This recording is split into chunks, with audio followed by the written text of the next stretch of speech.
आज के समय में जॉब हर कोई करता है, हर कोई चाहता है कि भाई उसकी आने वाली पीढ़ी अच्छे से रहे। और दोस्तों, अगर आपकी भी पीढ़ी इसी तरीके से अच्छे से ग्रो करनी चाहिए, आप भी ऐसे विचार रखते हो, तो उसके लिए आपको अभी से तैयारी करनी पड़ेगी। तैयारी किस चीज की? कि आपकी पीढ़ी या फिर आपका आने वाला फ्यूचर हो, वो किस तरीके से आप अच्छे से कर सकते हो। तो अब अगर आप ऐसे सोचते हो कि भाई मैं ऐसा कोई साइड बिजनेस करूं जिसकी वजह से मुझे कभी भी लॉस ना हो, तो ऐसा कौन सा बिजनेस हो सकता है? बहुत सारे बिजनेस होते हैं, जैसे कोई सब्जी मंडी करता है, या फिर किसी की कटलरी की शॉप होती है, किसी की कपड़े की शॉप होती है, किसी की किराने की शॉप होती है। उसमें से सबसे ज्यादा चलता कौन सा है? कपड़ा ऐसा व्यापार है जो कभी भी ठप नहीं होता है। दोस्तों, अगर आप भी ऐसे ही सोचते हो कि भाई मैं आगे जाके कपड़े की शॉप करूंगा, पर उससे पहले मेरे पास इतना बजट नहीं है शॉप करने के लिए, तो मुझे लाखों रुपए की जरूरत पड़ेगी या फिर करोड़ों खर्चा करना पड़ेगा, ऐसा कुछ भी नहीं रहता है। दोस्तों, अगर आप किसी चीज को लेके सीरियस हो, चाहे किसी चीज के बारे में आप सोचते हो और आपने ऐसे सोच लिए, करने की ठान लिए, तो वो ऑब्वियसली आप वो चीज कर सकते हो। वो कैसे? तो देखिए दोस्तों,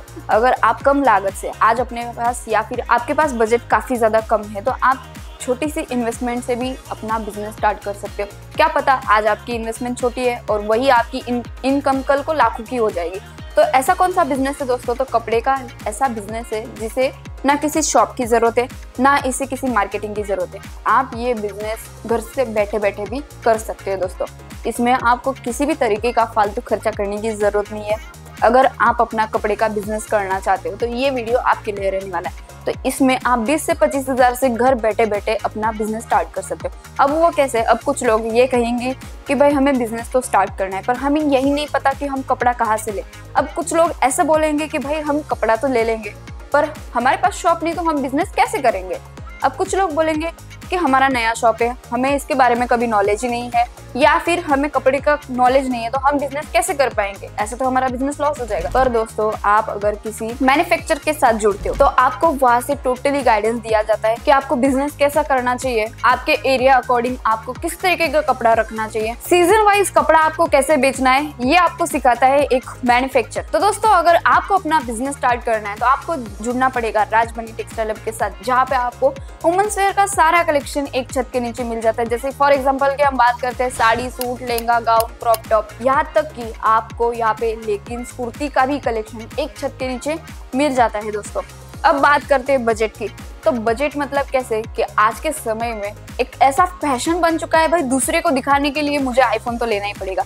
पर दोस्तों, आप 25 हज़ार का फोन ले रहे हो, चाहे 1 लाख का आप फोन यूज करते हो, तो उतना पैसा आप अगर फोन में इन्वेस्ट कर रहे हो, तो अगर वही पैसा आपके बजट या फिर आपके बिजनेस में आप इन्वेस्ट करोगे, तो आपका बिजनेस कितना अच्छा ग्रो करेगा। दोस्तों, अब जैसे कि हर किसी के पास मोबाइल होता है, तो वो मोबाइल का यूज करके अच्छे तरीके से अपने शॉप की मार्केटिंग कर सकते हैं। अब मार्केटिंग कैसे? तो भाई हर कोई आज के समय में Facebook, YouTube, Instagram, WhatsApp use करते हैं। तो आपके जो व्हाट्सएप ग्रुप्स है, उसमें आप आपकी जो शॉप की फोटो होगी, या फिर आपके पास जो क्लॉथ्स होंगे उसके आप फोटो अपलोड कर सकते हो, या फिर आप व्हाट्सएप पे स्टेटस लगा सकते हो।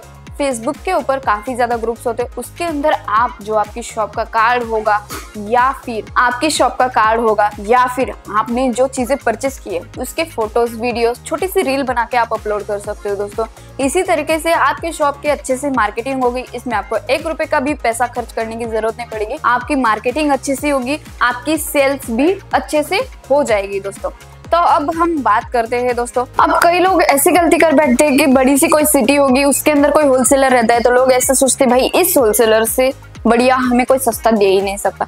पर क्या दोस्तों, आपको पता है सूरत में कपड़ा बनता है, जो कपड़े में यूज किया जाने वाला फैब्रिक होता है ग्रे, वो सूरत में बनता है। भले आप आज की डेट में हर कोई कहेगा कि भाई कोलकाता में कपड़ा बनता है, बेंगलोर में कपड़ा बनता है, या फिर इनफैक्ट इतना तक कि बेंगलोर में कपड़ा बनता है। अब लोग कहेंगे कि भाई कपड़ा तो कोलकाता में बनता है, पाली में बनता है, जोधपुर में भी बनता है। तो पर दोस्तों, क्या आपको पता है ग्रे कपड़ा जो होता है वो सूरत में बनता है। सूरत में लाखों मैन्युफैक्चरर्स आपको मिल जाएंगे। उसके अलावा प्रिंटिंग मशीन जो है वो सबसे ज्यादा आपको सूरत में मिल जाएंगे। तो इसका मतलब ये है कि सूरत में सबसे सस्ता कपड़ा यहाँ पे बनाया जाता है, और वही आगे जाके इंपोर्ट होता है, और वही इंपोर्ट होके आपके एरिया, आपके सिटी और आपके गांव में आता है। दोस्तों, तो आप खुद ये सोचिए कि अगर आपको मीडिएटर के थ्रू आपको परचेसिंग करनी है, या फिर डायरेक्टली जुड़ना है किसी मैन्युफैक्चर के साथ। अब इसमें इतने सारे प्लेटफॉर्म्स है कि आप अपना बिजनेस मीशो, फ्लिपकार्ट, अमेजॉन या फिर ई कॉमर्स जो साइट से उससे आप अपना बिजनेस कर सकते हो दोस्तों।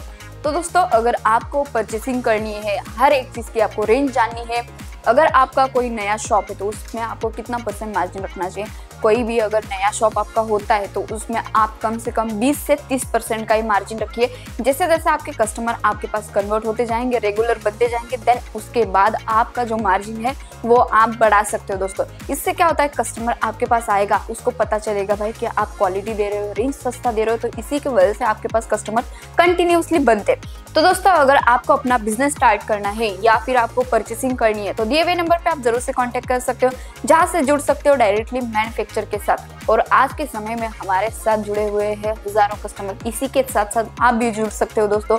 तो बाकी जानकारी के लिए स्क्रीन पे नंबर दिया हुआ है। और ऐसे ही आपका अगर डेली के अपडेट चाहिए, बिजनेस रिलेटेड कोई भी इंफॉर्मेशन चाहिए तो राजबनी टेक्सटाइल हब को आप सब्सक्राइब कर सकते हो, जहाँ पे मैं आपके साथ रोज मिलती हूँ दोस्तों, जहाँ पे मैं आपको सारी चीजों का इन्फॉर्मेशन देती हूँ। तो आज की इन्फॉर्मेशन आपको कैसी लगी एक बार कमेंट करके जरूर बताइएगा। मैं फिर से मिलती हूँ एक नई इन्फॉर्मेशन के साथ, तब तक के लिए शुक्रिया।